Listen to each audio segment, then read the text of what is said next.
All right, strap in, everyone, because we are diving deep today into Charles Dickens, A Tale of Two Cities. Ooh, a classic. Yeah, and you know what's really cool about this one? What's that? We're working from an audiobook transcript. Oh, interesting. So it's almost like we're getting to hear someone experience it for the first time. Exactly. Picks up on all those little nuances, that you might miss on the page. Yeah, I bet. Especially with Dickens, his language is so powerful. Oh, absolutely. And this audiobook, I gotta say, it really leans into the drama, which makes sense, right, given the whole French Revolution backdrop. Oh, for sure. So for anyone who hasn't revisited A Tale of Two Cities since, like, high school English class, it takes place in the late 1700s. The time of some serious upheaval. Big time. And Dickens throws us right into the chaos. I mean, those opening descriptions of London and Paris, So vivid. you instantly get this feeling of impending doom. Oh, yeah, right from the start.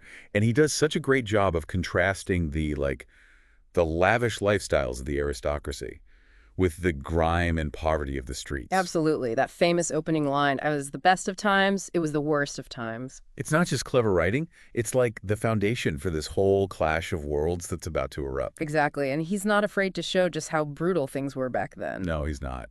That scene where the highwayman robs the nobleman in broad daylight, I mean, come on. Yeah, that one stayed with me too. Just like Dickens is saying, look, nobody's safe. The whole system's on the verge of collapse. It's brilliant foreshadowing, really. He plants these seeds of unrest early on, and they just keep growing, more and more menacing as the story unfolds. Okay, so we've got this backdrop of, total chaos. And then enters who? Mr. Jarvis Lorry. Mysterious Mr. Jarvis Lorry. Called to Paris on a secret mission. Talk about an intriguing hook, right? Oh, man. That scene on the Dover mail coach with the rider emerging from the mist. Chills. Straight out of a Gothic novel. Totally. And you just know things are going to get complicated. Oh, they do. Especially when we meet Dr. Manette. Oh, Dr. Manette. His story is just heartbreaking. Imprisoned in the Bastille for 18 years, he's a shell of his former self. And the way Dickens describes his state, both physically and mentally. It's powerful. Really drives home the injustice of it all. It's amazing how Dickens creates these characters that feel so real. You can't help but feel for Dr. Manette and root for him to recover. I know. You're right. And it also makes you think about the impact of trauma, not just on an individual, but on society as a whole. That's a good point. It ties into those big themes of revolution and social upheaval that run through the entire book. It's like Dr. Manette's suffering is a reflection of what the entire French population's going through. Under this, corrupt and oppressive regime. Absolutely. And then we're whisked away to, where? The Saint-Antoine district of Paris, a hotbed of revolutionary sentiment. Oh, yeah.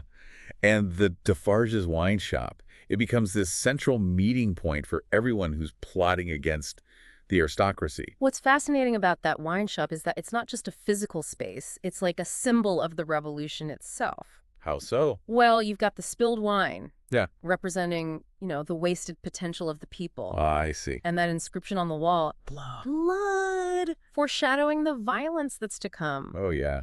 That's some powerful imagery. It's like Dickens is screaming, this isn't just about politics, people. This is about basic human needs being ignored, the desperation of the poor, the indifference of the rich. He doesn't let you forget about the human cost of this whole conflict. No, he doesn't. The way he describes the poverty and filth of Saint-Antoine, it's graphic. It makes you realize that the revolution wasn't just some abstract historical event. It was years of suffering and injustice boiling over. Exactly. And it's against this crazy backdrop that we meet our love triangle. Yes. Charles Darnay, Sidney Carton, and Lucy Manette. Such interesting characters. They each represent different facets of, the human condition. So, Darnay is kind of the noble idealist. Right. Trying to do what's right, even when it puts him in danger. And then there's Carton, the cynical one. Battling his own demons, trying to find his place in the world.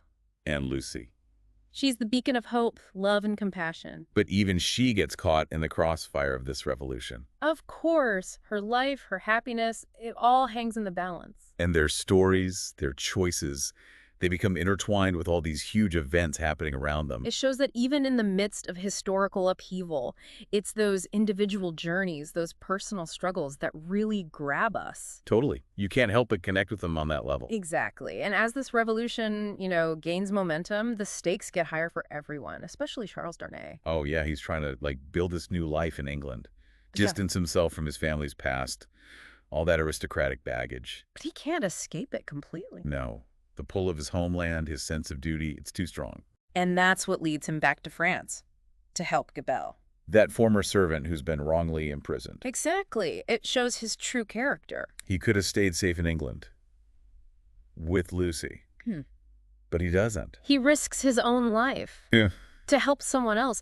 It's that inherent goodness that makes him such a compelling character. Yeah, but that decision, it totally backfires. He gets arrested at the border, thrown into prison, and put on trial. Not for anything he's actually done. Right. It's all because of his family name. Yeah. His aristocratic lineage. It's scary, isn't it? How quickly justice can turn into vengeance during a revolution. Oh, absolutely. The mob, they're driven by years of resentment and oppression. They don't care about the details. Nope. They want blood, retribution. And Darnay, well, he becomes a symbol of everything they hate. Just because of his name. Those courtroom scenes are so intense. Dickens captures that atmosphere of fear and paranoia perfectly. You can practically feel the weight of history crushing Darnay as he stands trial. And then, what's interesting is that Dr. Manette, his past trauma, it becomes a source of strength. Right. He uses his experience in the Bastille to try and save Darnay. The prisoner becomes the savior. Talk about a role reversal. It speaks to the resilience of the human spirit. Finding purpose and meaning even in the darkest of times. It also highlights the connection between those two characters, the bond that's forged through shared suffering. And that desire for redemption. They both have it. But while Dr. Manette is fighting for Darnay's freedom within the legal system, there's this whole other struggle going on. With the Defarges and their network of revolutionaries. The wine shop, it becomes a hub for their plotting. A little microcosm of the revolution itself. And Madame Defarge, she's really something else in this part of the book. She's cold, calculating, almost terrifying. But also fascinating. Right. She becomes the embodiment of the revolution's rage. And there's this personal vendetta fueling her, too. It goes deeper than just politics. Much deeper. And that knitting of hers, it takes on this whole other meaning. Each stitch, another life claimed by the revolution. It's like she's weaving a tapestry of death. It's a chilling reminder of the human cost of this whole upheaval. It's such a contrast to Lucy's compassion. And Dr. Manette trying to rebuild his life. You've got these different forces at play. Opposing views on justice, and Dickens shows the complexity of both sides. He doesn't shy away from the dark side of revolution. The potential for violence and cruelty to get out of control. But there are still those glimmers of hope. Moments of human connection, selflessness, shining through all the darkness. Exactly. And no character embodies that duality more than Sidney Carton. Oh, Carton. He starts out as this, brooding, cynical guy. Yeah. Resigned to a life of mediocrity. But then we see a change in him. Yeah. His love for Lucy, even though it's unrequited, it becomes a driving force. He starts to confront his own self-destructive habits, sees that he could be something more. And then he makes the ultimate sacrifice. He takes Darnay's place at the guillotine. One of the most iconic moments in literature. Such an act of selflessness, of love. It redeems Carton, makes him a tragic hero. It is a far, far better thing that I do than I have ever done. Powerful words. So powerful. They really show the transformative power of love. The willingness to give everything for something greater than yourself. It's the kind of moment that sticks with you long after you finish the book. It makes you think about your own capacity for sacrifice, what it means to truly love someone. It's incredible. It's interesting, right? How Dickens uses Carton's sacrifice to bring in this glimmer of hope amidst all the tragedy. Yeah. It's like even in the face of profound loss, something beautiful can still happen. Redemption. Exactly. Even for those who seem, beyond saving. Like Carton. At the beginning, you wouldn't think he was capable of that. But his transformation throughout the book, it's a testament to human connection, how love can inspire us to be better. And it's not just Carton's story that stays with you. It's the whole scope of A Tale of Two Cities. It's a commentary on the human condition, the things that shape us, the choices we make when faced with hardship.